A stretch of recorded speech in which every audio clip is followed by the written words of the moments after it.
ஏன் எனக்காக எல்லாத்தையும் விட்டுட்டு நீங்க இவ்வளவு தூரம் வந்தீங்க? ஊர்ல இருக்கிற எல்லாரும் உங்க கால்ல விழுகுறாங்களே. வழி தவறி போன ஒரு ஆடை தேடுறதுக்காக மேய்ப்பன் தன்னோட 99 ஆடுகளை மலையிலேயே விட்டுட்டு போறான்.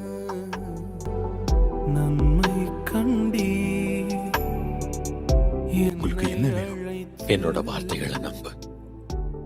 ஜெப ஆலயத்திற்கு திரும்ப அவருடைய வார்த்தையை தேடு. எனக்கு படிக்கவே தெரியாது. அப்ப சத்தமா வாசிக்கிற வார்த்தையை கேளு. அது உன் இதயத்துல கிரியை செய்யட்டும். நடக்கிறது என்னன்னு பாரு. அதுக்கப்புறம் என்ன பண்ணும்? மத்தவங்க கிட்ட சொல்லு. நான் கல்லஞ்சக்காரனா செஞ்ச அந்த குற்றம் உங்களுக்கு தெரியும். நீங்க என்ன போல ஒருத்தனுக்கு உதவி பண்ணுவீங்களா? அவர் செய்வார். சொல்ல எத்தனாய் வாழ்ந்த என்னை தெரிந்தெடுத்த